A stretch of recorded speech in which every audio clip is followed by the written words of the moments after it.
أعوذ بالله من الشيطان الرجيم. بسم الله الرحمن الرحيم.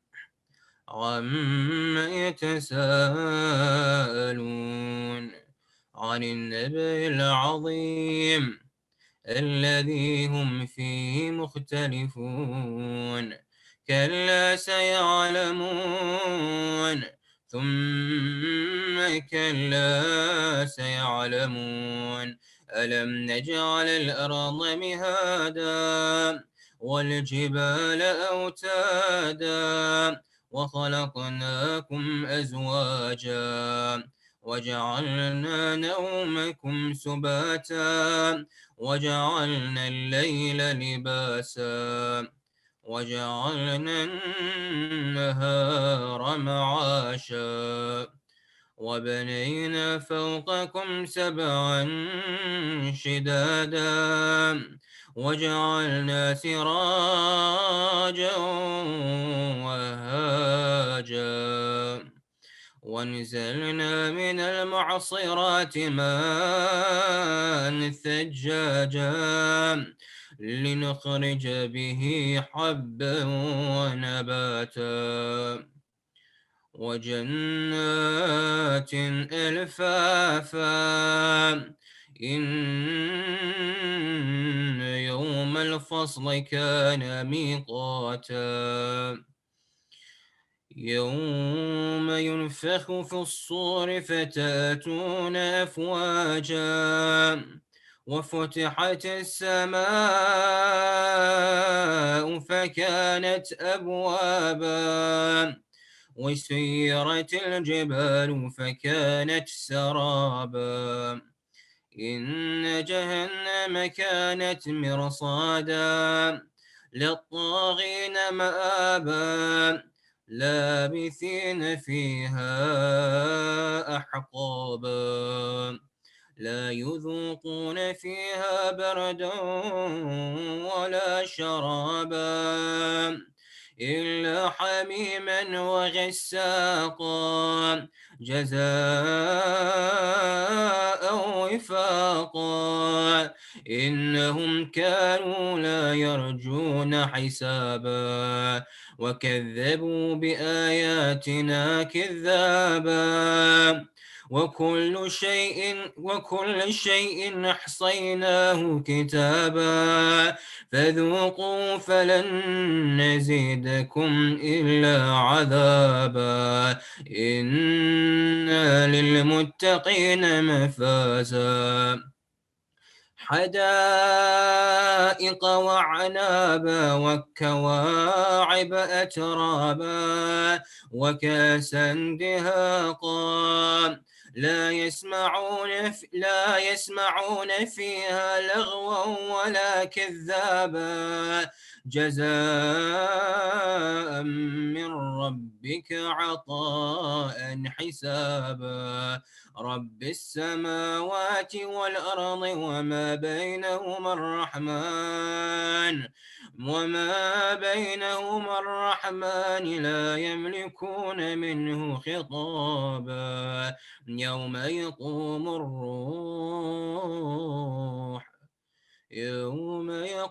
الروح والملائكة صفا لا يتكلمون إلا من أذن له الرحمن وقال صوابا. صدق الله العلي العظيم.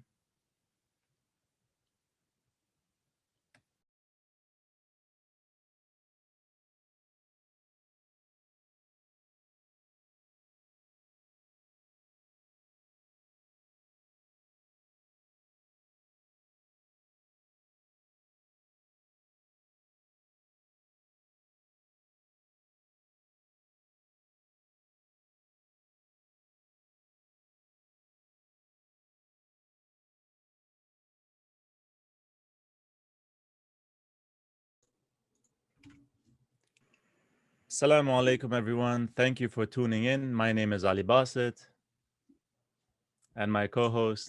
And my name is Huda. and Gharib. you're watching the beautifying the world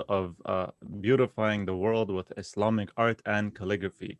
This is, as you know now, the sixth in a series of panel discussions hosted by the Thaqalain Muslim Association at the University of Toronto Scarborough, the University of St. George, and Queen's University. Before we get started, we wanted to acknowledge that while this event is virtual, we recognize that our universities are situated on the lands of Indigenous nations, specifically the Anishinaabe, the Haudenosaunee, and the Mississaugas of the Credit First Nations.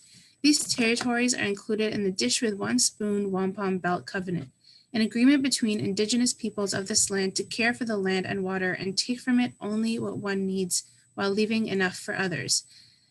From a Muslim perspective, this doesn't sound too different from the role assigned to us by God to be guardians of the earth and to not be wasteful. And we hope that everyone can join us in being mindful of the land and water that we all share. Thank you, Huda. For today's panel, we'd like to welcome three extremely talented Islamic artists and calligraphers to hear about their artistic journeys, how to learn their art form, and the connection between Islam and their art form. A warm welcome to Sister Maryam Nadimi, Nada, Gharib, and Sadaf Athar. How are you guys? It's a pleasure to be meeting you and to have you on this panel. Thank you for having us. It's a pleasure to be here. Thank you. Thank you very much. The pleasure is mine. Thank you guys for joining. Maryam Nademi who is of Iranian origin, is full of passion for the beauty of nature in itself and art. From childhood, she was always engaged with painting and creating what she had in her mind. When she was only 12 years old, she entered the beautiful world of Persian calligraphy. And a while later, without much guess here, as you can already assume, she obtained a professional degree of Persian calligraphy. At the same time, she started to learn the art of Taz'hib, Persian art of illumination and gilding, under the direction of a famous master in Iran. In Canada, after she got her PhD in genetics from the University of Montreal, she restarted her artistic journey. Now, her aim is to spread love, peace, and the beauty of Iranian Islamic art to other people by offering the training workshops, tutorials, and exhibitions that she does. Next up, we have Nada Harim, who is a self-taught calligrapher who specializes in traditional pen and ink calligraphy and modern brush calligraphy. She started her calligraphy business, Nada Calligraphy, in 2019, where she offers custom heirloom calligraphy creations. She also creates calligraphy for events and weddings and writes calligraphy on site at business personalization and promotional events. She's currently learning copperplate script, a very old and classic form of English calligraphy, as well as the decorative and ornate Thoroth Arabic calligraphy script. She is trained as a molecular biologist, but she has fallen in love with the intricacy and unparalleled beauty of calligraphy and has made it her side hustle alongside her love for all things science. And then last, but of course not least, we have Sadaf Athar. She was raised in a hands-on, artistic, DIY-loving family with a crafty mom and a dad who is a calligrapher in the traditional Arabic Thuluth script. Her parents signed her up for many art-related courses while growing up, and alongside her master's in English, she also attained diplomas in art and interior design. Kufesk, which is her business, started because of her love for Kufic art. Through many mentors, she taught herself the script and now not only works with canvas and wood, cardstock, fabric, acrylic, and glass, mashallah, but also gets one-of-a-kind lifestyle products manufactured. So thank you so much again for being here with us today, and we will dive right in. So, of the many things that you guys share, other than, being super talented, but what really stuck out to me was that all of you had been involved in art from a very young age. So I wanted to hear about your journeys and why you took up your respective art forms. And then we wanted to also see and showcase some of your artwork and hear a little bit more about each of those pieces. So starting with Nada, you began drawing and sketching and painting since you were like a young child, but you didn't practice calligraphy until relatively recently. I think it was like the past 2 years or so. So what inspired you to pick up the pen and begin practicing calligraphy? Thanks guys for having me. I have loved art ever since I was really young. And in a way, I have loved calligraphy ever since I was a child as well. So, you know, when we used to do bubble letters and all that stuff, I loved it a lot, and I was surprisingly better at it than other kids my age. And, you know, my friends would always ask me, can you do my bubble letter title on my poster at school and stuff? And it never really clicked that was, you know, a form of lettering and calligraphy. And then I would notice when I was younger, when I would be writing just normal homework, even math homework, I would go over the letters and numbers until they were, in my mind, you know, perfect or better looking than what they were when I wrote them first. And you would notice that like some letters were more bolded than others in my writing, and it was just really weird. And I would look over it and I'd be like, what's going on? And I think it was in me from a long time ago that I just loved beautiful letters and beautiful numbers and just anything you put on paper that was beautiful. So I think it was ingrained in me. And then my first love was actually Arabic calligraphy. So I actually started with Thuluth script.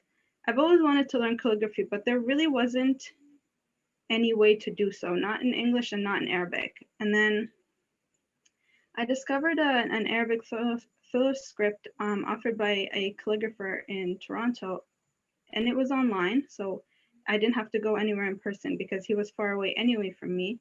And so I signed up for that course. That was, I think, 2017. And I started practicing Arabic calligraphy. And it was really hard, but also, you know, so satisfying to write, you know, Arabic calligraphy in the end. But it was very hard. I didn't get past like the first few letters. And then, you know, work started taking over. And Arabic calligraphy is very difficult to learn without an actual teacher. So I had a very hard time, and there was this fear in me that I would be making mistakes and practicing mistakes. And the thing about art is your hand learns what you do over time. So if you learn a mistake, it's very hard to unlearn it. So I was very scared at that point to learn mistakes in Arabic calligraphy because it was so hard to learn in the first place. So, you know, as work took over my life, Arabic calligraphy started becoming a little bit harder to practice. So, you know, I'd see on Facebook English calligraphy. I started noticing even English calligraphy after doing Arabic calligraphy for a bit. And so I noticed that, you know, English calligraphy was a thing. And, you know, I bought some brush pens. I learned from YouTube and Facebook videos on how to do, you know, English calligraphy on my own. And, you know, it was really nice.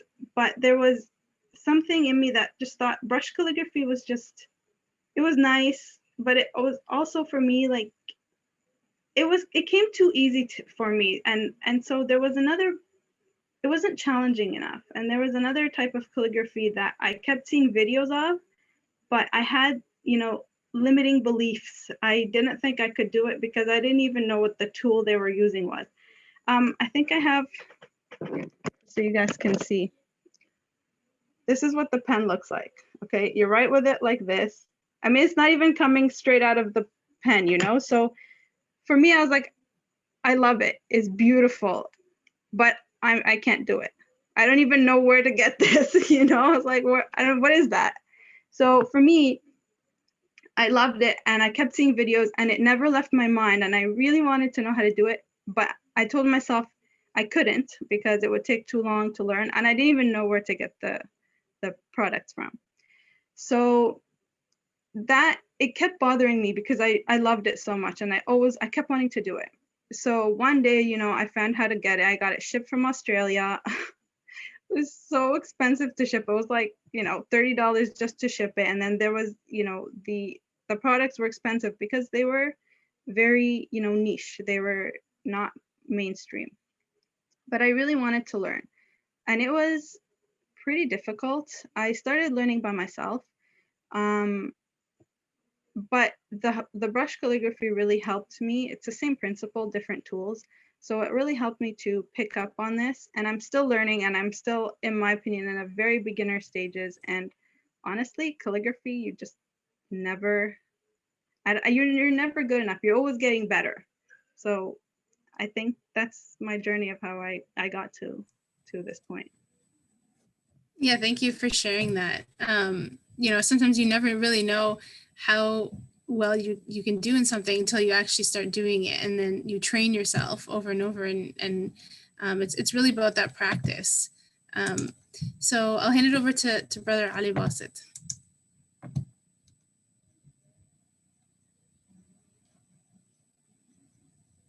We always get stuck on mute. It's okay. Well, why don't I share my screen? Sorry about that. Go ahead. That's okay. Yes. So Sister Sadaf, I am reading the wrong section. I am sorry. Let's take a look at some of your calligraphy pieces at this time, and Huda's going to be putting them up on the screen. And we'd love to hear a few words from each of you when your pieces are being shared. If you can let us know, first of all, what it means, and then some additional details like when you made it and what was the motivation behind it, and anything else that you can add on. So this is the first of Nada's pieces. Did you want to tell us a little bit about this piece?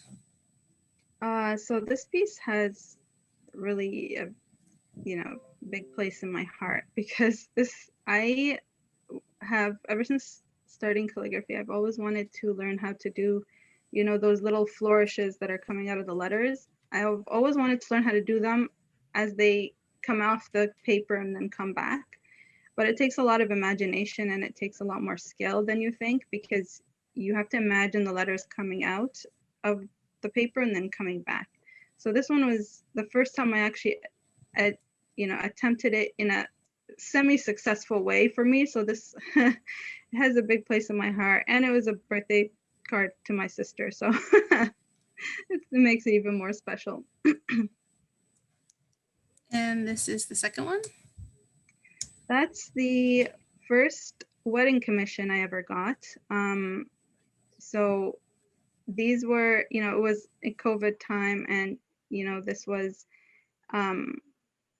someone who wanted, about 30 cards for their wedding, 30 place cards. And, I was so happy, because this is really where I wanted to be, as a calligrapher in the event industry. And so what I liked about it was she gave me, she said what she wanted, and then she gave me creative freedom. And so I used this font, well, call it a font. Calligraphers hate when you call their styles a font. So I used this calligraphy style, and I just really love how bouncy and just fun it is. So I really think that it reflected her wedding vibe, So I just love it when they give you creative freedom. This is actually one of my favorite of your calligraphy styles. I love it. It's so fun. Thank you, Huda. And this is the last one. This one, I did it very early on, so I really cringe at the calligraphy that's going on here, but the message for me is just so beautiful. Like, it's a verse from the Quran, Surah Al-Qiyamah, and sometimes, when we need a little pick-me-up, it's nice to go back to the Quran and read it. But when you write it in calligraphy and then you frame it and you put it up, it has a different vibe. You go past it, and you always think, like, there was a time where I wrote, a part of Dua Kumail, and I have it up in my room, and sometimes I'll look at it, and sometimes I didn't know I needed that message, and so it's like Allah subhanahu wa ta'ala kind of talking to you, or the Imam's talking to you, through this artwork that you have up. And so this is one of those reminders for me. This is also one of my favorite pieces. I really love this one, and we will get to that connection between Islam and calligraphy and artwork in a bit, inshallah. But let's talk to Sister Maryam. So you've been doing Persian calligraphy and Taz'hib for a long time, and you grew up around calligraphy because your dad practiced it. Did that have an influence on you taking up calligraphy? And as a second question, what inspired you to get into Taz'hib? Hi, assalamu alaikum to all. Yes, that's true. My father was a calligrapher and he was a professor in university, architecture actually, in an architectural field. So it was normal for me to have like artistic stuff and draft and sketches everywhere from my childhood. And in my opinion, it's very important. I mean, the first years of the childhood is very important in shaping the characters of the children and in like offering them their desires and dreams that in future they can follow. So that was true for me as well. And since my father was a calligrapher and kind of artist or architect, and we had somebody else in our family and friend family who was doing calligraphy as well. So, and from my childhood, I was really in love with doing the very detailed crafts and detailed painting as well. And so after a while, when I was 12 years old, I found one of my friends, like a family friend, who started to teach me like in the professional way, the calligraphy with qalam. So, and I was really in love with the sound of qalam when it moves like on the papers. And it was really lovely for me. And so yes, I started to do the calligraphy in a professional way until university, and I got my degree. But in this journey, I reached to the point that I feel that I need to decorate my art pieces like the calligraphy pieces. So I started to go and learn Taz'hib. Because basically Taz'hib, like in fact, it's flourished by Muslim artists to decorate the verses of Quran or valuable poems. So the fact that this art is for decoration of the calligraphy. So I started to do the Taz'hib without knowing the value of this art. But after a while, step by step, when I grow in this art, I realized the importance of this art and the effects and influence of this art in my life, in my manners. And so now I'm very, I kind of, after my PhD, because of my PhD, I couldn't work here, practice the calligraphy here, Persian calligraphy, but I had the time to do a little bit of Taz'hib. As Nada said, and calligraphy, it really needs to be practiced and with a professor, with a master. And so after a while, I was weakened in calligraphy, but I continued to do the Taz'hib. And I learned a lot. I learned a lot during my journey in Taz'hib, not just the art. I started to learn like lots of things from this art. And what is the another question? I forgot. Did I answer everything or? Yes, you did answer everything. Yeah. Yes. And so nicely. I love that you said that, your art kind of transformed into your manners. And I think with Taz'hib, it really teaches you patience. Yeah, and I wanted to tell I have a recommendation for parents if they want their child to do something or to do something special in their life, they have to do it. I mean, to perform it during their childhood at home. Of course, it will affect them in future. Yes. So, yeah. So can YouTube be your master or no? Sorry. Can YouTube be your master, or is that not an option?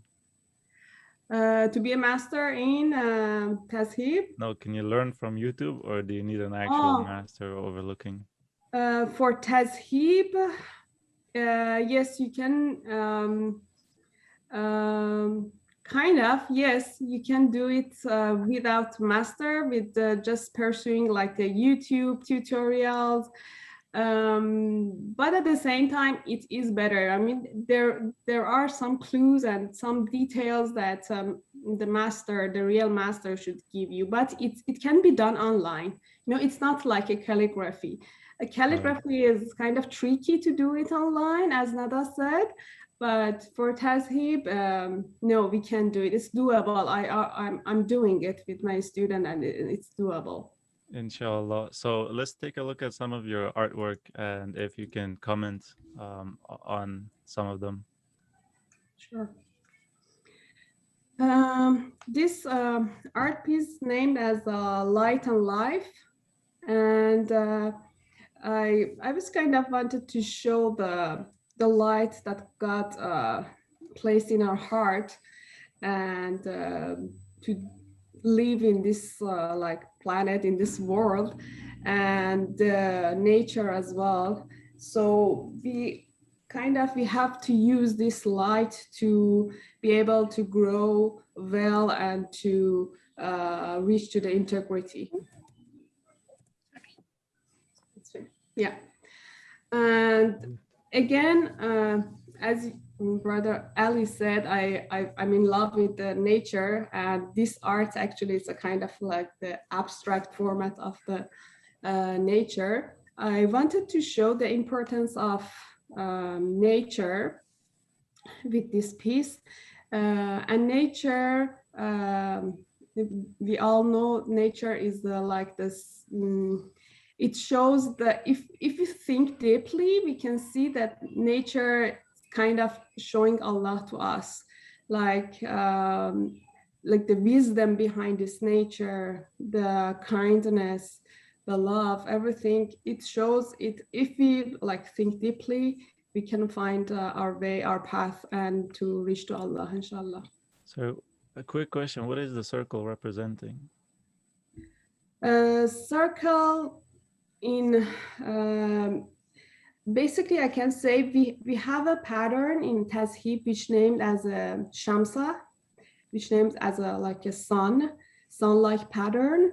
And it shows, it has like, it's a symbol of different things, but the main thing about this is the circle.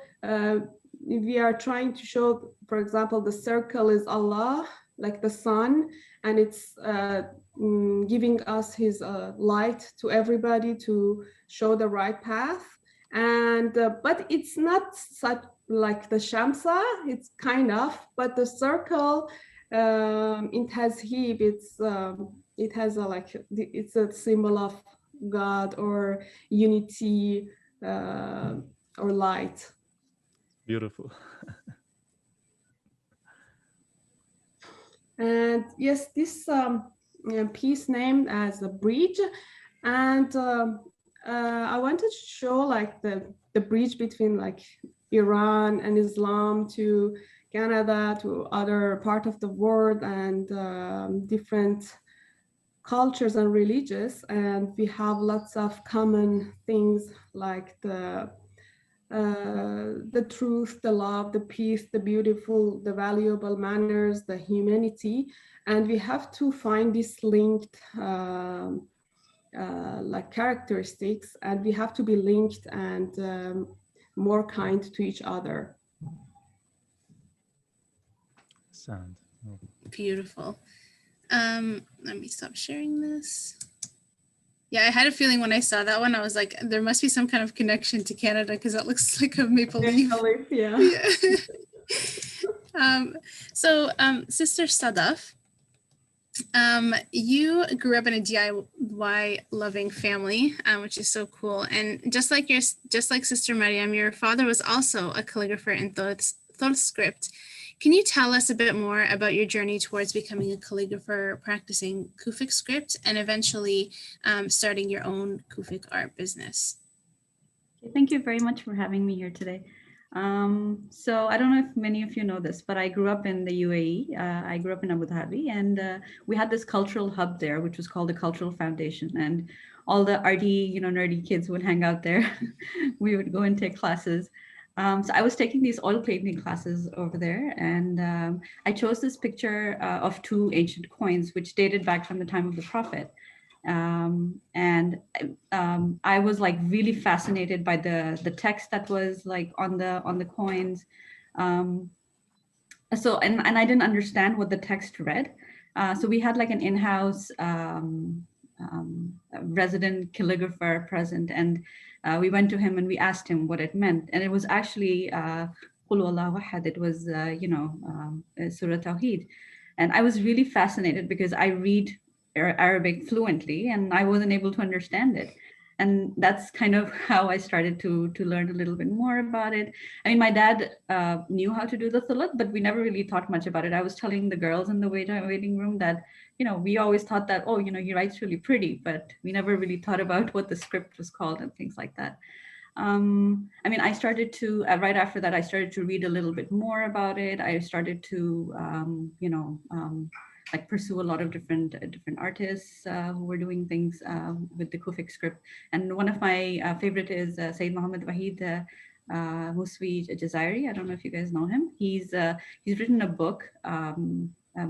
Like he's amazing with things like that. So I just followed everybody's work. I tried to copy what everybody was doing, tried to work on things. I used to have like this notebook with grids in it, and I used to practice the square calligraphy because I felt that was the easiest to make. When I moved to Canada, my brother, and I used to make art for my friends and family. When I moved to Canada, my brother coaxed me, to start making commissioned art. And because I hadn't gone through the whole, Taz'hib, and I hadn't learned calligraphy like formally, I had this like, this imposter syndrome. And I used to tell myself, I can't do this. Like, it's not something that I can do. But I mean, like, my brother kept pushing me. And then there was this exhibition at mosque here in Vaughan. And like I became a part of it, and people didn't really buy my stuff, but I got a lot of like, people would walk by and they would tell me that it was really good and it looked really pretty. So it gave me this thought that yes, maybe this is something that I can pursue. So one of the things that happened at the event was that people would haggle with me over the price, and they were like, oh, 25, like I was selling art pieces for $25, and they'd be like, oh, 25 is too too expensive. Can you bring it down a little bit more? And then that's when I started to look at the business side of things, and I wanted to know what it is that I could do to, to stop people from haggling with me, and what is it that I needed to do. So at that time, alhamdulillah, I was very, very lucky. I joined Scaddingport Community Center in Toronto. They run a women's entrepreneur thing. I joined that. I learned a lot from them. They provided me with a mentor towards the end of that. And I've still we're still in touch, and she talks to me about stuff, and like I run ideas with her and things like that. And I also joined a Muslim Entrepreneur Association, which is now called Intention. So yeah, so I've learned a lot from the people around me and the environment that I was in. So yeah, so that was my journey. Art is always undervalued, I think. I know it is. That's a pretty cool story. So to become an artist, you also need to become an artist in the art of haggling. Yeah, for sure. So yeah, let's go ahead and take a look at some of her art pieces, and if she can comment on them. So when I moved to Canada, it was the lowest point in my life because I was lonely, I was homesick, and I used to use calligraphy to kind of bring peace to myself. So this stuff was not created to sell. I later created it to sell it to people. It was just something to bring peace to me. And this one says Al Wali, the guide who protects you. So yeah, so that's the reason why I created this one. I love the colors and the geometric shapes in there too. Beautiful.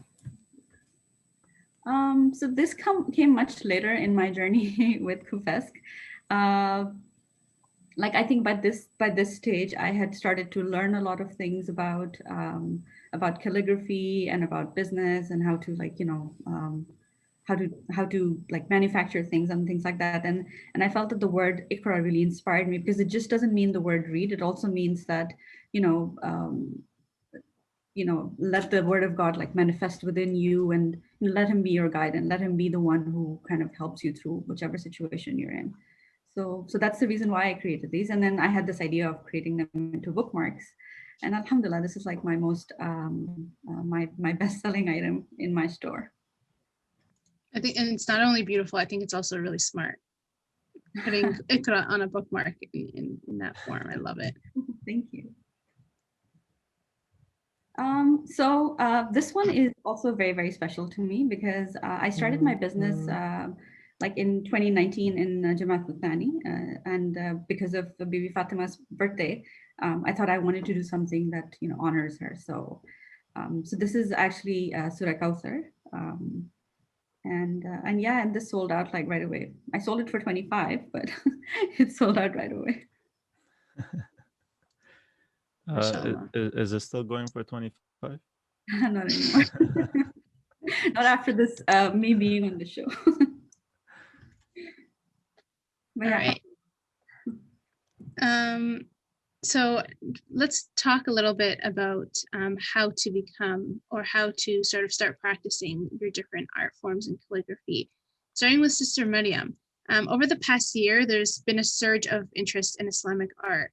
The pandemic has motivated a lot of artists to offer their courses online, which has opened up opportunities for a lot of people, including myself, to learn Taz'hib and Islamic geometric art online.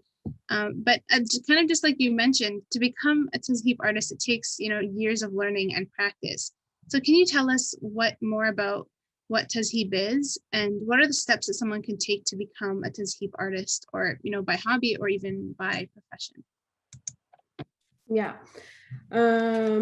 Yes, actually, this pandemic has a good effects as well for people, and they realize they need art in their life to be able to enjoy by themselves, to have peace inside them. So that's a good part of this pandemic. And yes, and lots of online classes and online tutorial classes has been opened. And I had the opportunity as well to have the online tutorial courses, and they're going well.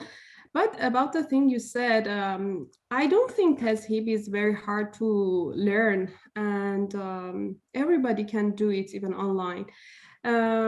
Basically, I would say that maybe 10 is not, no, maybe 20 is good. Like 20 sessions, 20, like 1 hour session is enough to learn everything about Taz'hib, like all the motifs, because you have to learn the motifs first, and then and the rules, how to combine them, how to make the final pattern. And I think this is doable within 20 sessions. And after that, the most important thing is just to practice. And the practice can be done like by person. And but another important thing is to have the creativity, the thing that Taz'hib really needs, and maybe all of the arts, it's just not the matter of Taz'hib, but all the arts needs to have the creativity, and this can be done by practice as well. And another thing that Taz'hib really needs is to have a strong hand to be able to make a good, like the fine lines, and to have a good focus and accuracy. And this can be reached by just practice as well. So I would say it's not really hard to learn the Taz'hib, and just to have the love to pursue this, and to try to practice more and more, and to be like to go in this journey of Taz'hib slowly, step by step. It's very important. We are not in a rush in Taz'hib to learn it as soon as possible. We have to move slowly and to have this goal to be perfect in Taz'hib. Just go step by step. So this is these are what I found in my journey. That's very encouraging, to hear that, it takes practice and some patience, but it could be done. Yeah. So thank you for that. Sister Sadaf, can you tell us a little bit more about Kufic script and art? What it is and how does one learn this type of calligraphy? And do you need a master for this art? I know one of my sisters, when she saw like your art form, she was like, that's calligraphy? That says something? Like she had no idea. So I think a lot of people see it and they don't know that it actually says something. Yes, so I get that a lot. Like I remember a couple of weeks back, I made something for somebody and they were like, yeah, but I wanted something which was calligraphy. And I was like, this is calligraphy. So the name comes from the fact that it's thought to have been developed in Kufa. And this is, and you remember, like Kufa was the early Islamic center of culture. The early forms of Quran have been recorded in this script. So it's like a really, really old script. It's angular, it's slow moving. If you look back to the 7th century, especially, you'll see a lot of different tombstones and coins and architecture that are adorned with things like that. Like if you go to, I don't know if you've seen at Imam Ali's Harim, like the pillars have, Allah and Muhammad written in the script as well. So it's used a lot, like extensively in the Islamic world. I mean, much later, I think by the 12th century, when there were different variations that came out of, the Swirly versions of the calligraphy, that's when it went out of commission. But now I feel that now people are like, especially, in the interior world, in the interior design world, people are all about like cubism, minimalism, geometric art. So it's becoming quite popular, and not just in the Islamic world, but in the secular, not the secular, in the non-Islamic world as well. So it has made a comeback. A very handy book to have is, as I mentioned earlier, a handbook of early Gharib, Arabic Kufic script, which is by Sayyid Muhammad Wahid Muswi Jazairi, which is a great book. It gives you a lot about the history. And as with anything, like I think it's important for you to study the history of why you're doing something, because I feel that it brings more passion into your work. And I feel that it's important, like, yes, for sure, like having an expert is ideal, but an expert cannot bring that passion and that drive inside of you. That's something that comes from you. And if you have those two things, like you can kind of for a while, like do without an expert as well. I mean, I never had an expert teach me, and I've learned it all by myself.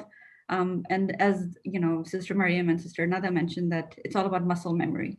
The more you practice, the better you get with calligraphy. So, it's all about practicing and, making sure that you're putting in a day's work with your calligraphy. And now with digitization, I feel it's like with calligraphers, it's made our life so much easier because, you can watch videos on YouTube, you can, on Instagram, you can follow people, you can see what people are doing. And also like, Illustrator and, Photoshop, like you can really, really, express yourself without having to have that muscle memory. So the two guiding principles, the 2 P's, practice and passion.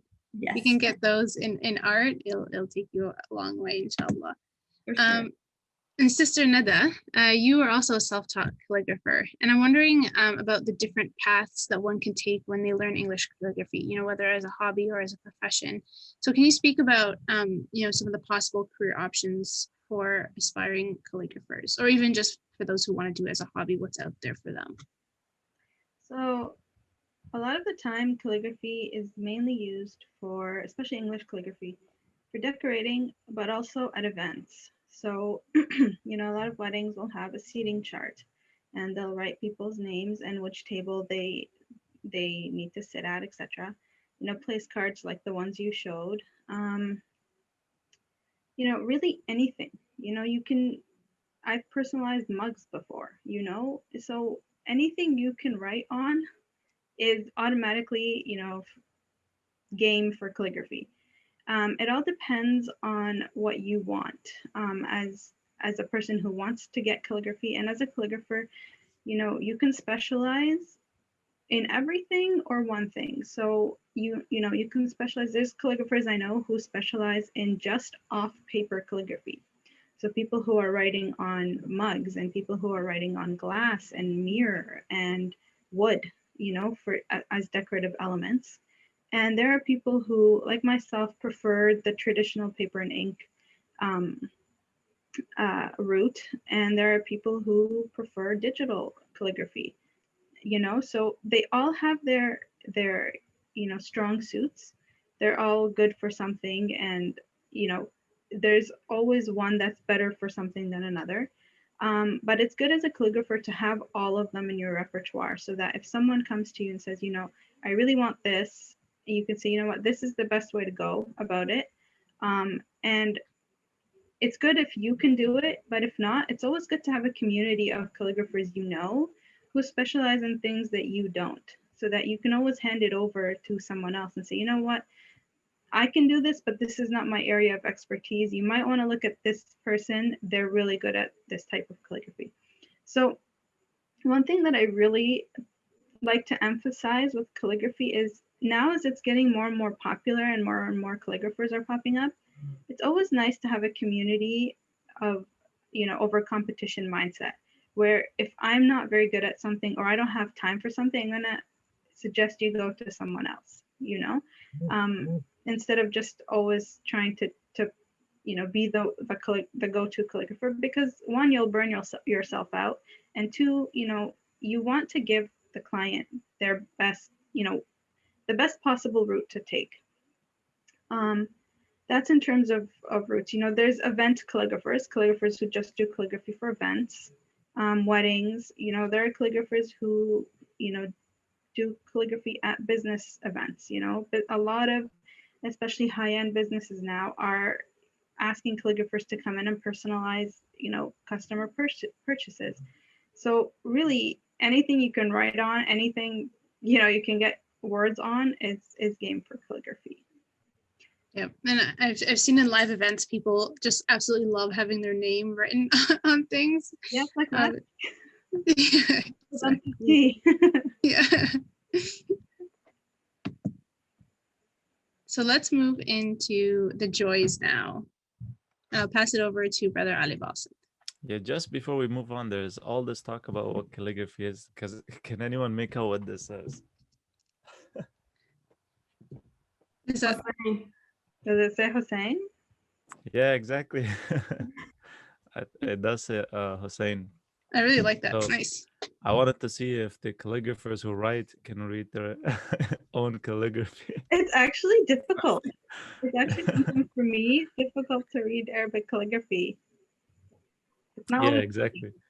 So yeah, let's go ahead and look into some of the more fun and joyous and exciting aspects of what you guys do, and you know, these careers and fields. There's no doubt that in art, in its many forms, it brings joy into people's lives, and different people connect to art in different ways, and you know, find their particular form of expression through art in different ways as well. Keyword being different, probably because it's so personalized. So Sister Sadaf, let's start with yourself. What can you say are the most exciting parts about being a professional artist? I mean, I love doing things with my hands. I grew up in a house where we always had a project happening. So I love, you know, doing projects with my hand. But unfortunately, you know, being a mom of two and having another full, you know, part-time job, like I don't have time to create art extensively. So I think one of the most amazing thing that I find is the fact that I can get my stuff manufactured. I can, you know, design something and get somebody else to create that for me. I love that. And I also like seeing the joy in people's faces when they receive their pieces, or, you know, when I see my stuff like up on somebody's wall, it just makes me happy. It makes me happy that I brought cheer into someone's life. Yeah, I do agree. I've been trying to order something and it's not been made, but I keep thinking about it, and I always get happy just thinking about it. I say So go for it. I can't wait to actually see it and wonder what that's gonna look like. Yeah, I say Sister go for it. Maryam. Oh, sorry. Go ahead. No, no, I was just saying go for it. Yeah. So Sister Maryam, what are some of the joyous parts about being a Taz'hib artist and calligrapher? Um, it's the first joy is for myself, of course, while I'm doing my art. It's very good for my feelings and the peace I have in my heart. And of course, in Canada, because of the long like winters, it was really helpful for me to um, like to pass the winter with with the aim of my colors and to create more patterns and to let my imagination flow. I always said Taz'hib is like you are making like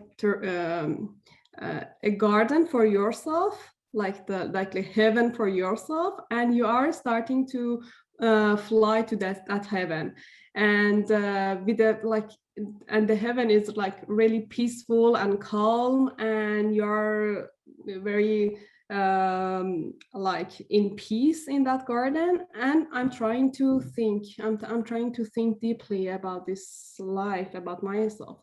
So this is the first things that I really like about my art. And the second one, as Sister Sadaf said as well, is the effect and influence of my art to other people. For example, in my Instagram, when I'm sharing the video or just a photo, I'm receiving a lot of messages. For example, let's say they're saying it really, I mean, your work gives us it really relaxed us. It really gives us joyful moments, and or something like that. And it's really like enjoyable for me to see that I am able to spread the peace I have in my heart, in myself, to other people. And when I'm enjoying those moments, I can even like virtually I can connect to these people and to transfer it to other people. I would say these ones, yeah, these are the really positive things about this art in me. You're mute. Brother Ali, you're mute. I don't know why this is happening today. That's like the third time. That's normal.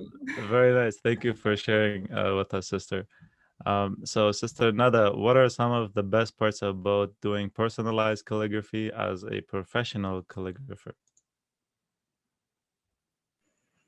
Well, as the two sisters said, really, it's about, in the end, the receiver of the product. So I think I remember a quote that I wrote in calligraphy from a painter, and he said, "What sustains the artist is the look of love in the eye of the beholder." Now, a lot of the time, you don't get to see who receives your calligraphy and what they think about it. But what you get out of a review, or what people message you and say, it's really worth the world. And in the end, that's what you're doing it for. So that you don't, art is meant to be shared, right? And if you keep it to yourself, it's just, what's the point, right? I mean, it makes you happy to do it, and it makes you happy to look at it, but it stops there unless you share it. So that's part of the reason why I post on Instagram, and I always tell everyone, like, what's the point of me making it and then putting it in the drawer? I can only hang so many things up on my wall, right? But like, if ultimately it's just going to go for the drawer, it makes it, your motivation kind of goes down every time, because what are you making it for? So really the joy is, number one, the joy of the receiver. And that's why I like personalized events, because I get to see right away I'm writing the name. And especially kids, they're like, whoa, what is this magic? How's that possible? So you write their name and they're so happy about it. And then, as Sister Maryam also said, it's for you. It's so relaxing to see, when you practice a letter, and really calligraphy is what humans perceive as the ultimate perfection of a letter, right? So when you write a letter and, this is the best you can do right now, you're getting closer and closer to that perceived perfection. Obviously, there's no perfection, but sometimes, when I look at some people's calligraphy, I'm like, okay, that is perfect. Like, you can't get any more perfect than that. So really, it's as close as we can get to perfection. And really, the better you get, obviously, and you look at the work of the masters. And so, you just see perfection in that, and you kind of strive to that. So there's a personal satisfaction as well while you're writing, and you're seeing, letters come to life, and you try to beautify what would have otherwise been just normal handwriting. Right. Sorry. So what I'm hearing from all of you is that you love the reception of your audience or whoever is receiving the art piece. So I just want to put it out there that if you guys ever need extra reception, let me know. I'll be happy to accept. We'll be happy to send it. I think I speak for all of us. Inshallah, I'll be waiting. So with all the joys comes many challenges. No pain, no gain, I guess. Let's head over to Sister Huda, who will explore some of these challenges with you all. Thank you very much. I know when I got back into art over the past year, and I started learning Taz'hib a few months ago, I experienced challenges that I didn't expect. For example, my back started hurting, and even my hands sometimes would start cramping, especially when I'm working on a very small scale, and which you do sometimes in Taz'hib. But beginning with Sister Nada and Sadaf, what are some of the challenges of being a calligrapher and an artist with a business? And can you talk to us both about the challenges of the art, but also the business side for the people out there who want to know about the business side? So maybe Sister Sadaf, you're unmuted. So why don't we start with you first? Okay, so I agree. On the artistic side, it's very strenuous. It takes a toll on your body. It's very time consuming. It's therapeutic, but at the same time, it is taking a toll on you. And I feel that the finished product does not really show, the sweat and tears that went into creating something. From the business perspective, I feel I don't want to discourage anyone from starting their own business. If you have the drive, if you have the passion, the business side becomes easy if you have the right mentors, and you just have to put in extra hours into whatever it is that you're doing. Make sure that you finish everything. I normally finish everything after everybody's gone to bed, my kids and my husband. I've taken a lot of courses. I had to invest a lot of time into this. Like, I've taken a lot of courses. I've learned how to manage books. I've learned how to, do Photoshop, Illustrator, courses on Instagram marketing and the algorithms and everything. Being part of communities, networking with people. So that kind of comes with the package, but I wouldn't call it challenging. I just feel those are the extra hours that you would put in to be a successful business owner. Yeah, there's a lot of unknowns with business if you don't have those mentors, and it's always great to have that person guiding you. Sister Nada, how about you? So yeah, I reiterate the physical challenges. You think it's just art. Like, how can it hurt? Well, your hands start to hurt. When you start putting pressure. I never thought that was possible. And so the rest is part of the process. You need to give your body a rest. Hunching over, for example, instead of having proper posture, that all takes a toll. And that's from the physical pain side. But then you have the business side, where especially people who aren't trained in business, now you have to learn it all by yourself. You are now, you're not just a calligrapher. If you want to start a calligraphy business, you're not a calligrapher. You're a calligrapher, you're an entrepreneur, you're an accountant, you're a creative director, you're a marketer, you're everything. You wear all the hats. And so you have to either get training from someone, or you have to train yourself. Obviously, it's possible to train yourself. It takes time. Sometimes there are errors you could have avoided by asking for professional help.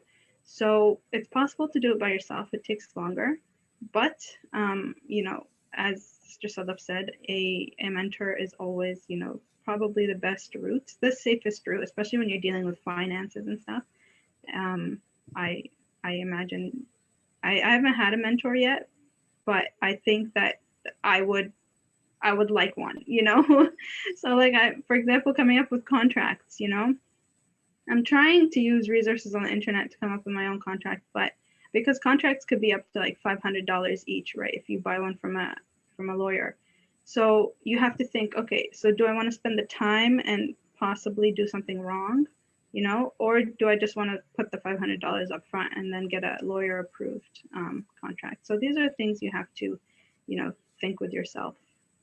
Do I want to take on the challenge, or do I want to ask someone else for help? Yeah. Yeah, especially with business, you have a lot of things come up that you never expected. I mean, there's a lot of resources online if people wanted to go that route. But it is another level of being an artist that's sort of aside from the art itself. So Sister Maryam, from your own experiences, what have been some of the challenges that you've experienced as a calligrapher and a Taz'hib artist? As you really said, the physical issue with the back and with the eyes are, yes, there, and with hands. But for me, I mean, after years of practicing, of course, it will be better because you have stronger muscles for your hands, for your back. But with eyes, it's not this matter, because after a while you start to use your eyeglasses and you need to use, yes. So for myself, my challenge is with my eyes, and this is it with my art, and I have no more way to escape from it. So, and from the business part, I haven't entered to it because I haven't seen myself as a businesswoman, or even I was not maybe kind of interested in that. Yes, of course, I would love to spread my art pieces, to sell them, but I don't know why, but I haven't entered to the market, and I haven't had a mentor or guide for that as well. I was just started to go for exhibitions. I had 2 exhibitions, but I haven't found Canadian or Montreal people really. They are interested somehow, but I feel they are not understanding this art. Maybe they are today people are really look for a big scale, larger scale art pieces to decorate their home, and especially in Montreal, I think, maybe in Toronto or Vancouver or some for sure in US or Europe, they know this art better. But in Montreal, I haven't found a market, a proper market for my art pieces. And even online, I was not able to sell none of my art pieces. Maybe, of course, I haven't find the market. I have to find first the market, the interested people for this art, and then go for it. But yes, this is the challenge for myself, and of course for all other Taz'hib artists in Montreal. At least I know they have this challenge. But yes, I have no more clue for Taz'hib artists to give them for Montreal if they want to enter the business part of this art. Yeah, and I remember when I first found Sister Maryam's Instagram page, I was so excited because I hadn't seen a Taz'hib artist in Canada. So I totally relate to what you're saying. I think in Canada it hasn't been appreciated as much. Yeah, and just to emphasize for any of our viewers who are interested in doing art but don't want to go the business route, I think that's totally okay. I mean, you don't have to sell your art. We just have a few people on the panel here who are doing that. But if that's not something that someone wants to do, of course, it's up to you. Maybe they are 2 different worlds. I mean, the world of artists who wants to market their art pieces, and the people, the artists who they are not really in charge of going to the market, so they have like more free mind to let their imagination to go wherever it wants. But for the market, for business, we have to look at the people, what they want, you know. So I mean, there is a slight difference in the both groups, between both groups. Yeah, that's a fantastic point. Sometimes the market kind of dictates what you can and can't do. Exactly. Yeah. Yeah, and as Sister Huda mentioned, you don't have to sell it, but I'm always the option to receive those art pieces. Don't For forget. free. Sister Charity. Maryam, Sister Maryam. Oh, sorry. I have to tell you another point, because for Taz'hib, because it's very time consuming. For example, for one art piece, it would take maybe up to 1 month to have one piece completed. It depends on your free times that you're working on that art piece. So it will be like expensive. You know, one art piece is really expensive. And so it really affects the audience, affect the market, who wants to buy this. Of course, for the more expensive ones, you have the less market. This is the point as well for Taz'hib. Right. So be ready to mortgage a painting or a art piece. Yeah, Sister Maryam, the other thing was, until you mentioned that, there was a strain on the eyes, I think Sister Huda brought it up. I didn't notice everyone here had glasses. Yes. So, yeah, okay, that's nice to know. That's the story. If you want to get an art, make sure you're ready for that sacrifice.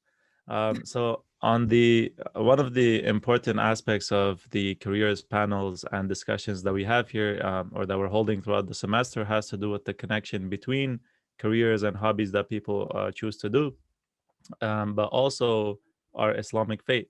So each of your art forms can have a connection to our faith, which can be used in many ways: adorning mosques, decorating harams and shrines, or writing out beautiful words of the Quran or other valuable messages. Especially the harams, once you go and you see all the lighting and the artwork that they do, it's amazing. So we're hoping you can expand on this, but also tell us what exactly, uh, how your artwork connects to Islam, but also how Islam motivates your work. So let's start with Sister Sadaf. We saw earlier you had a bookmark which you had designed and made that said Iqra on it with Kufic script, which is an amazing way to bridge Islam and art. But can you tell us about how you make those connections between Islam and the artwork that you love, and also your faith? And maybe in addition to that, can you talk to us about how you work around sustainability? Because I know you mentioned the haggling aspect. How you work around sustainability in your business and why that's important? So I feel that it's very important to be intentional in whatever you're doing. I mean, our religion teaches us that, and Sister Nada had mentioned the ayah that I find inspiration as well from Surah Qiyam. So there needs to be a purpose behind what you put out into the world, and each and every piece I've made has touched me in a way, in some way or the other. And I feel, especially in the West, we are kind of like brand ambassadors for our deen, and like we have all these beautiful scripts and this beautiful culture, but we are also showing the beauty of Islam through the work that we are creating. We're also telling people about the beautiful aspects of our religion. And the reason why my brand is all about sustainability is, again, a verse from the Quran. It's Surah Anam, where Allah talks about, not wasting people. He does not like people who waste through access. So that really scares me, because as a consumer, I really like the unboxing experience. And when you they teach you this when you talk about brands and putting your brand out there, that your client always experiences the brand visually through their senses before they actually use it. So whatever feedback you get is that initial the way you stimulated their senses initially. And keeping that in mind, and then at the same time looking at the fact that I don't want to be wasteful, it's important that, okay, I like to have that experience. I like to give people that unboxing experience, but at the same time, I want to ensure that everything that's going into that boxing experience can be recycled, is either made from recycled materials, it's not being wasted. And, like Right. adding to the waste in the world. Ahsant. What a thoughtful approach to what you're doing. Sister Maryam, Taz'hib and calligraphy can be found all over the mosques and shrines, as I mentioned, especially in the harams of the imams or the ma'sumin. Can you tell us about how you bring Islam and your artwork together, or what the connections between Islam and Taz'hib specifically are for you? The connection is Taz'hib is Islamic art, so this is Islamic art, it's you can see the real Islam in this in this art. And if you look at the history, it's how it's shaped this art, how this art created. This art was like in Persian, in old Persia, it was used like the motifs for the decoration of the architectural structure. But after entrance of Islam to Iran, Muslim artists start to use these motifs to decorate the verses of Quran. So they are kind of like Islam and Taz'hib, they're kind of going along like together, and at the same time for decoration of like for adorn the shrine, the holy shrine as well. So they are really like tightly moving together, these art with Islam. So this is an Islamic art, this named as Islamic art, so this is true.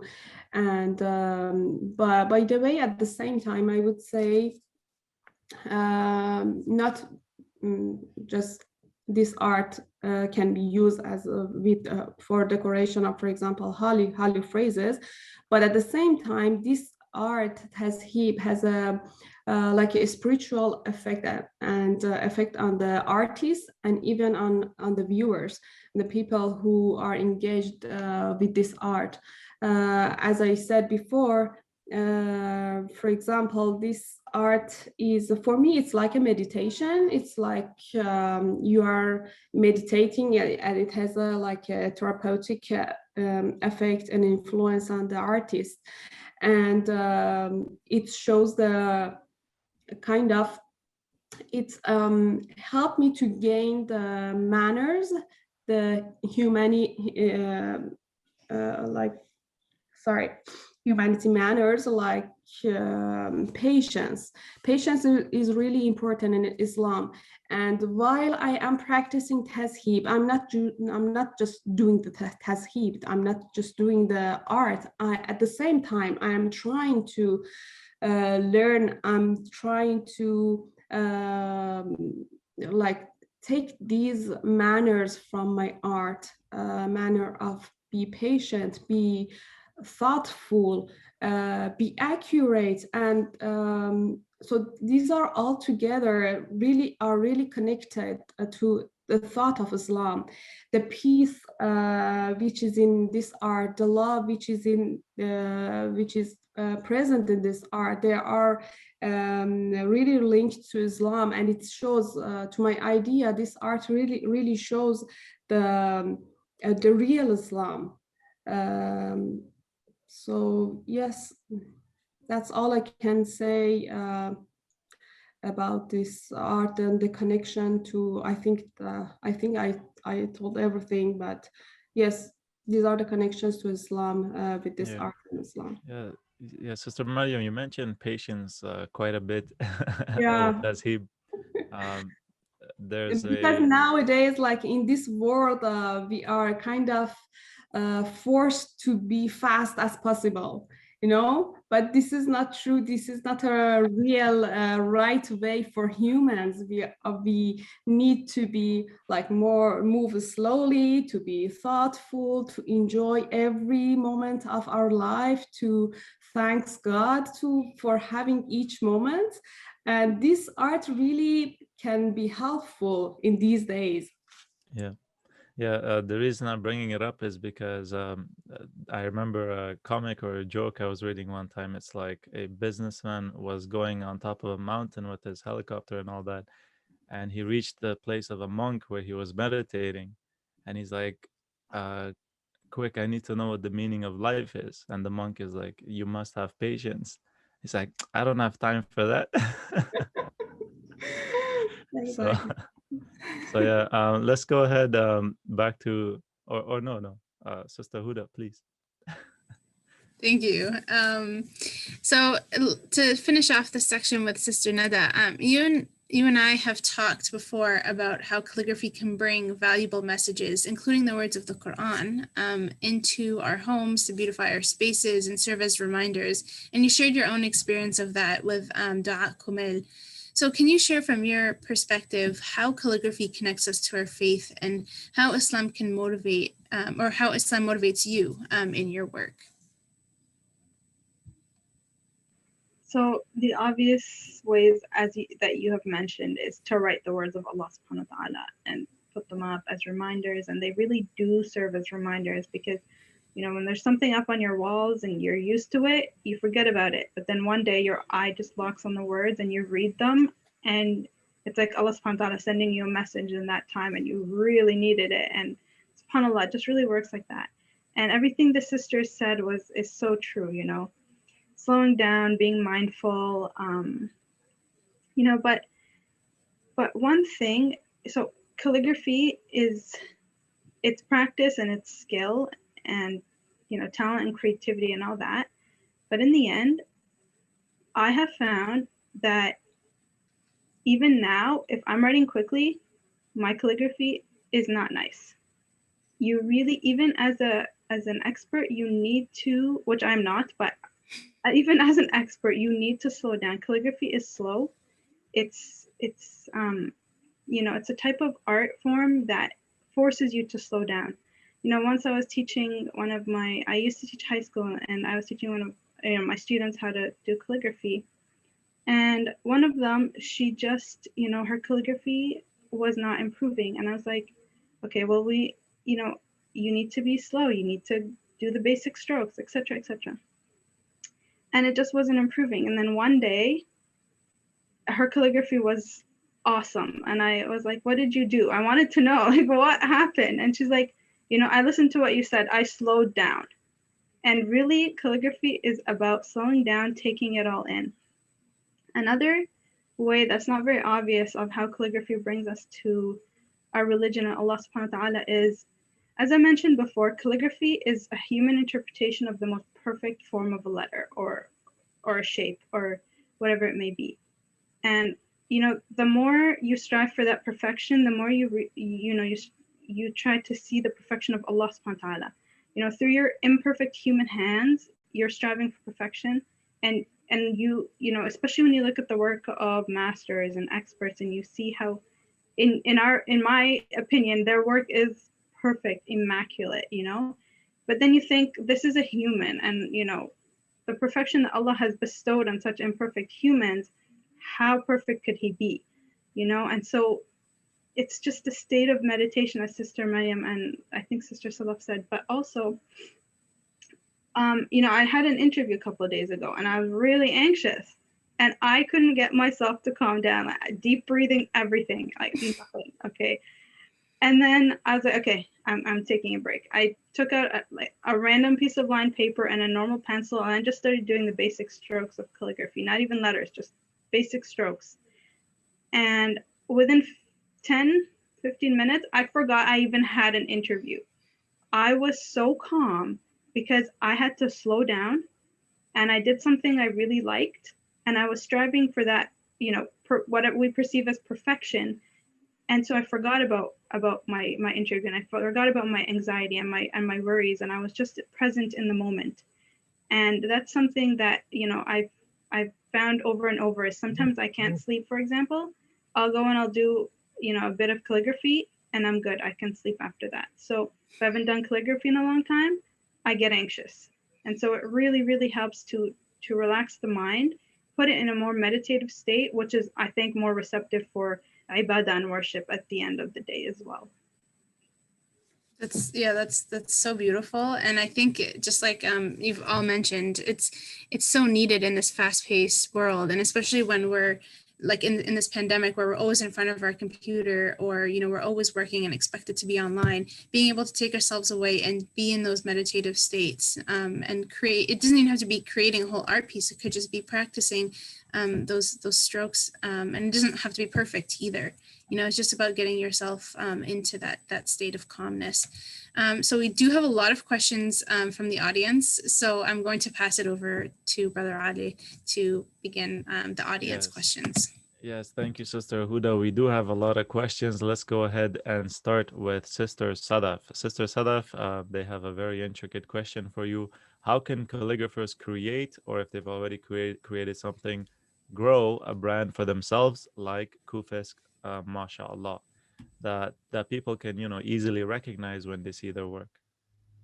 I think it's very important that you get a mentor, because the mentor helps you guide your brand identity and helps you figure out what it is that you need to put out there, so that people are able to recognize you because everybody, there's a lot of different calligraphers. Like, alhamdulillah, we're very blessed as a community to have a lot of talent in the community. And it's very, very important that we get a mentor, learn a little bit about the business side of things as well. I think it's smart to learn how you maneuver yourself. And I feel it's not about changing who you are or changing your style. It's just learning about how you present yourself into the market. So I would say that get into, find yourself a mentor, and that's the first step. Like, inshallah, with that, like, it really helps you fine tune yourself. Yeah, I think from you it'd be two mentors, right? Find yourself a artist and find yourself a business. Yes, for sure. The next question is for Sister Nada. When doing calligraphy at on-site events and for custom pieces ordered by customers, how do you combine or balance your own freestyle techniques and preferences with the buyer's preferences? And how do you choose which style to go for? So sometimes the client comes with their own style. Sometimes they give you creative freedom. When they have their own style, and you as the expert think that it doesn't look, as a pleasing work of art, and in the end, you have the right to make your art look pretty, even if someone wants something and you think as an artist you do not want your name associated with something that looks like that. Not in a mean way, not like it's ugly, but you just don't think it represents you. You have the right to, tell the client, for example, that, I think these two lettering styles don't go well together, or I think that's too much flourishing, or, for example. So never be afraid to kind of, tell the client your expert opinion, but also try to stick to what they want. In the end, that's what they want, right?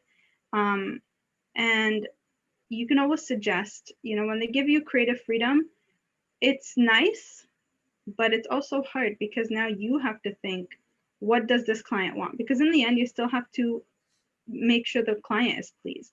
So you have creative freedom as an expert. You probably know what to do, but you also need to take in, you have to ask a lot of questions. You have to say, where is this going? Which room? Is it for a child? Is it for an adult? All these questions. Ask as many questions as you can in order to get an idea of what the client really wants. And then in the end, it's what the client wants and what will make the client happy. So if you have to deviate from your own style a little bit, by all means, and it's a great learning opportunity. If you think it's too far from your own lettering style, again, I reiterate community over competition. Refer them to someone who is more skilled in that type of calligraphy, for example. So it is really about that balance between what the client wants and what you can provide in your own creative expertise. Exactly. Well said. Refer to the community.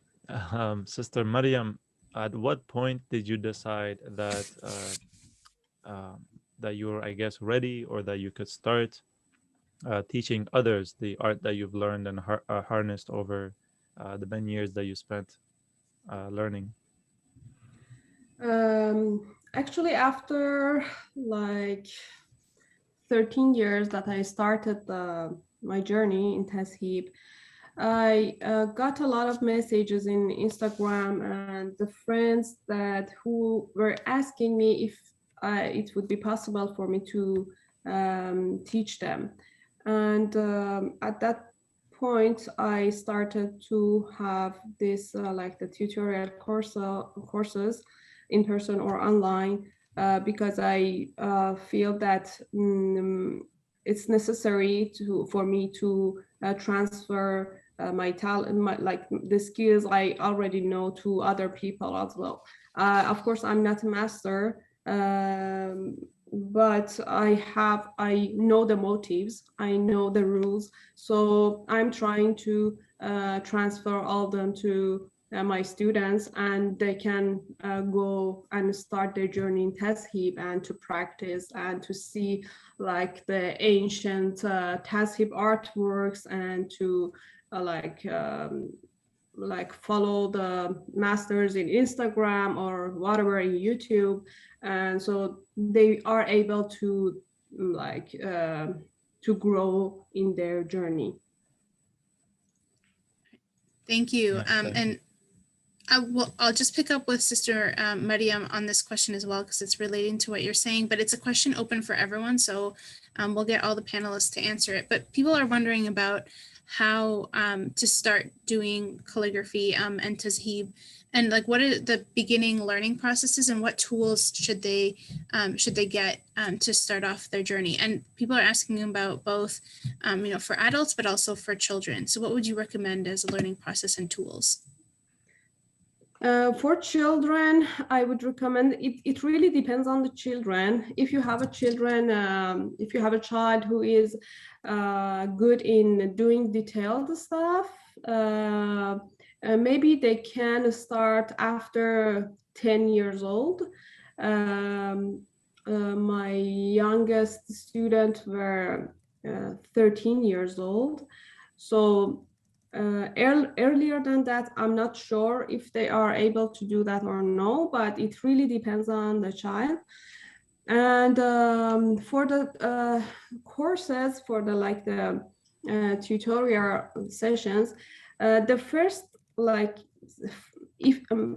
I would say for myself, because my levels are like 10 sessions, the first sessions are just just to learn how to do the motifs, how to draw, how to do the sketches, how to how to combine them, and how to create the whole pattern in a beautiful way. And so we just need one pencil and one paper and eraser, and that's all. Nothing else. But after that, when we start to go to the coloring steps on the final paper, we need a gouache. So gouache is the main color we use for the Taz'hib, and watercolor, which are used for doing the shades on the flowers. So the main color is gouache, but we need watercolor as well, and the fine brushes. So these are the most important and the main tools we need for Taz'hib. Thank you for that. And Nada, would you like to go next? Sure. So calligraphy, especially brush calligraphy, is really popular now. So, you can YouTube how to learn brush calligraphy and you'll find something. You can start with a pencil, you can start with a pen, normal pencil or pen. There's a type of calligraphy called faux calligraphy. F-A-U-X means false in French, and it's like doing, having the impression of doing calligraphy but with a normal pencil and pen. You can search YouTube tutorials up. I learned from YouTube and videos all my own. That's how I learned brush calligraphy. Pointed pen, which is the pen I showed before, it's a little bit more difficult. So I suggest you learn that from an expert. But starting off with brush calligraphy is really good. That's how I started. That's how I learned, and it really helped me with my pointed pen. So if you want to go in that direction, I still suggest you start with brush calligraphy.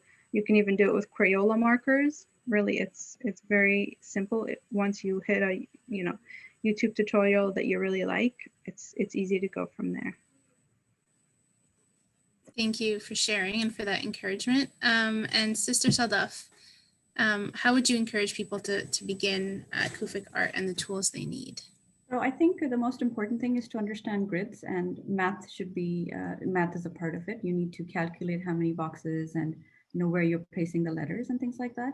So to start off, for kids, I would suggest that get a notepad that has the grid for them to start practicing the letters. You can get like templates online that you can download and you can use to practice your letters. There's like different variations that are given on those templates.